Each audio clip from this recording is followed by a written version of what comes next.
So in this short presentation, I want to discuss the possibility that an ancient Italian water vase, which is technically called a hydria, is depicting an episode from the legend of Rama. It is one of only 30 to 35 vases from a particular workshop in Cerveteri, Italy, that have been discovered in the last 200 years. Thus, they are incredibly rare works of art, and the world deserves to know about all of them, 3 of which I have displayed here for your viewing pleasure in color. This terracotta pottery has a distinctive brownish-orange color. Many of these Caeretan hydriae, as they are called, are kept at various museums, many of which are world famous, such as the Louvre in Paris, British Museum in London, and the Villa Giulia Museum in Rome. Some are also housed in American museums, including the one Italian hydria that I will be analyzing in the next few slides.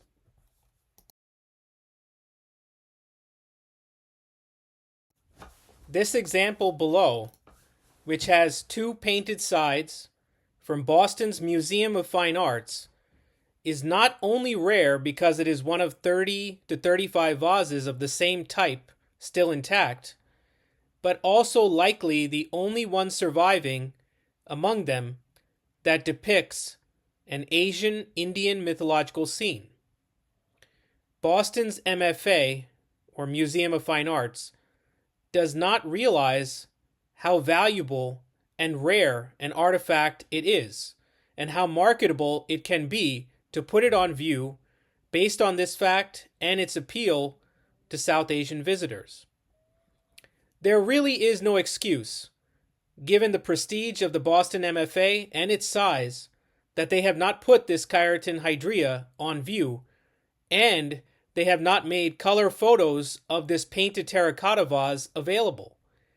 It is clearly a very important, rare, and early vase, judging from Hemmelrich's commentary above. Not making it viewable essentially sends the message that the Western world should completely ignore this work of art without any justification. Now, most of the Caeretan hydriae that are relatively intact or not heavily fragmented are either on display in a major museum or have color images available for viewing online, or both. I would estimate that 30 of the vases qualify as relatively intact.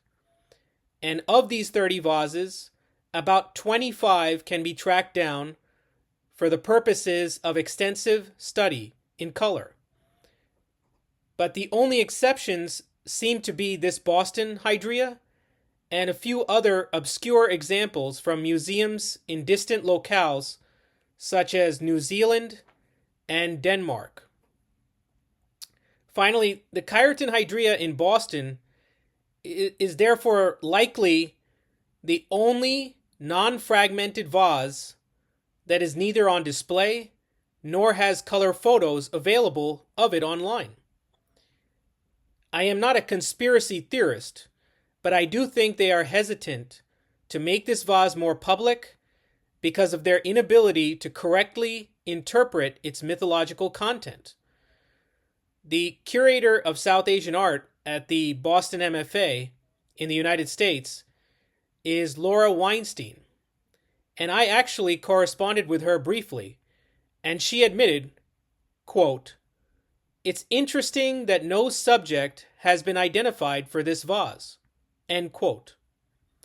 This admission means that the Boston MFA does not value the Dutch expert Jaap Hemmelrich's assertion above that this is a very important hydria and one of the earliest of all, and therefore should be studied more carefully. But I do value his statement, and so should anyone interested in ancient art and history.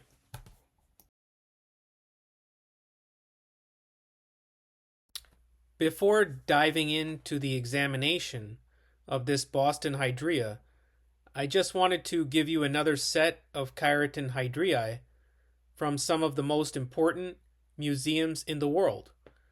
New York's Metropolitan Museum of Art, which you see on the left, Rome's Villa Giulia Etruscan Museum in the middle, and London's British Museum on the right. The one in the middle at Rome represents the popular Greek myth of abduction, where Zeus, disguised as a bull, carries Europa away. The Indian myth of the golden deer chase and Sita's abduction in the Ramayana is the subject, actually, of the Boston hydria, which I will now analyze.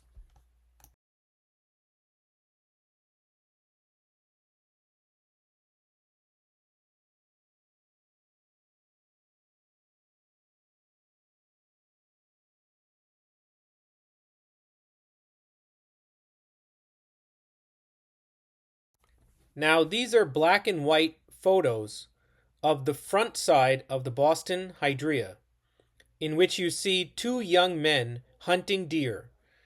Notice that they both are aiming to shoot their arrows at the same time, which is common iconography in Indian art of the same event. In this famous event, Rama and Laksmana are often painted together, or Rama is painted alone, while aiming an arrow at either a fleeing deer with two heads or a fleeing deer in multiple running poses. This is what we would call the famous golden deer episode of the Valmiki Ramayana.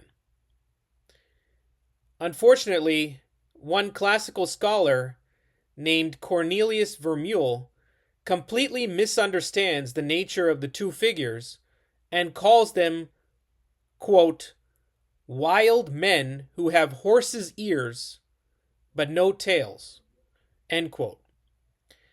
This blatantly misleading statement, as you can see in the graphic pointing to the human ears above of the lead character, is exactly the type of remark that makes me concerned about the sincerity of these historians, most of whom are European or of European descent. This totally wrong assertion appears in the periodical called The Classical Journal, volume 64, in November of 1968. To my knowledge, it has never been condemned by any of his colleagues.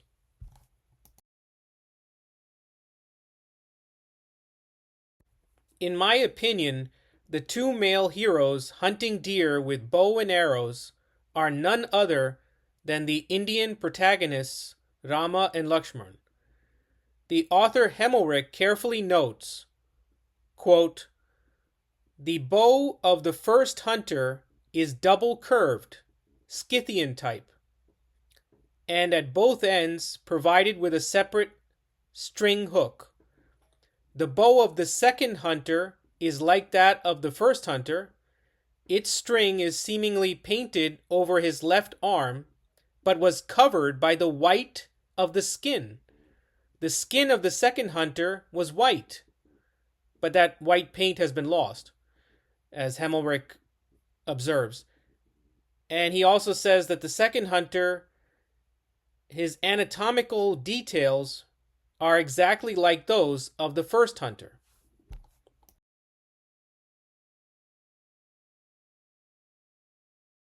In the Valmiki Ramayana, Lakshman is well known for being lighter skinned than his dark and powerful older brother Rama. They are like twin brothers, and they are divine incarnations in Hindu tradition. Lakshman also accompanies Rama in all his activities. Now, the same type of Scythian bow is also visible on contemporary scenes on the Campana plaques that were also found in Cerveteri. In both artworks, the terracotta hydria and the terracotta painted plaques, I would identify the male hero as Rama. You can see one of the Campana plaques here on this slide. In between the sketch of the hunters, Rama and Laksmana, and the isolated image of them from the Caeretan hydria with no background. So just to summarize, Himmelrich's observations accord well with the description of the two heroes, Rama and Lakshmana, in the Valmiki Ramayana, whether it be the similar anatomical details, or the same Scythian bow, or the fact that Lakshmana is lighter skinned than Rama, which may be the most important detail.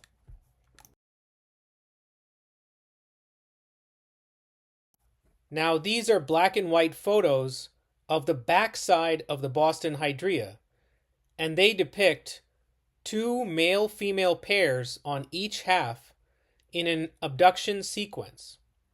The two pairs of characters are probably Ravana and Sita, with Ravana abducting Sita by grasping her arm on the right and then carrying her off in the next scene to the left. This episode in the Ramayana happens concurrently with the deer hunt by Rama and Lakshmana, so it makes perfect sense for it to be painted on the reverse side of that main hunting scene. Notice the two girls or nymphs are not distinguished easily from one another, whether it be their dresses or facial expressions, both of which are less pleased, as Himmelrich realizes. But due to ignorance of myths outside the Mediterranean world, he cannot fully complete his intelligent observation. He writes that the two girls are being carried off by formidable satyrs, which again indicates that the two satyrs are virtually indistinguishable with their beards, long hair, large heads, and horse-like features. Thus we can conclude that each nymph is Sita and each satyr is Ravana. Himmelrich also adds that the lady on the right defends herself against the assault by menacing with her fist, which is an unusual display of resistance. In the Ramayana, Sita strongly rejects Ravana's sexual advances, but he eventually takes her away while her husband Rama is still distracted with the task of hunting the golden deer. The classical scholar Cornelius Vermeule, whom I cited earlier, does recognize the possibility of a connection between the two painted sides of the Boston hydria, which are the deer hunt on one side and the abduction on the other side. However, he wrongly associates the young men hunting deer on the obverse side with the satyrs on the reverse side. He calls the satyrs older friends of the young hunters. But the truth is that the satyr Ravana is the enemy of Rama because he abducts his wife Sita. These satyrs have horses' ears but no tails, whereas the young men have completely human bodies. So even though he is incorrect in this aspect, Vermeule at least sees a relationship between the front and back sides of the Boston hydria. His description of Ravana, quote, dancing away with an acquiescent nymph, that is Sita, on the left half of this back side, is not totally accurate, as Sita is forcibly taken away against her will, and as you can see here, Ravana's arm around her chest signifies his need to keep her from escaping. So she has not really surrendered, but is nonetheless unable to free herself. Now, to summarize, the Maeonid or nymph in both of these scenes here can be identified as Sita, who also had white painted skin before the paint was lost, according to Himmelrich.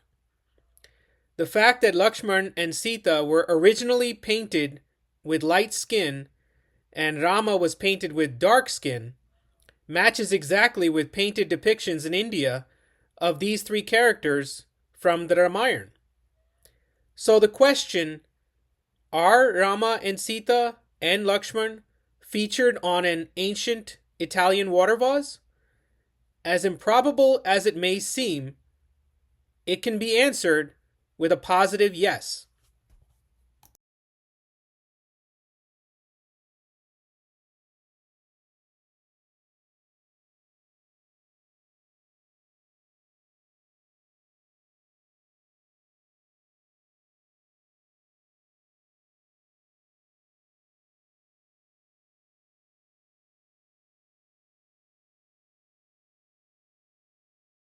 Regarding the small collection of extant water vases called the Caeretan hydria, the most famous museum in the world, the Louvre in Paris, has the greatest number of artifacts in this pottery group.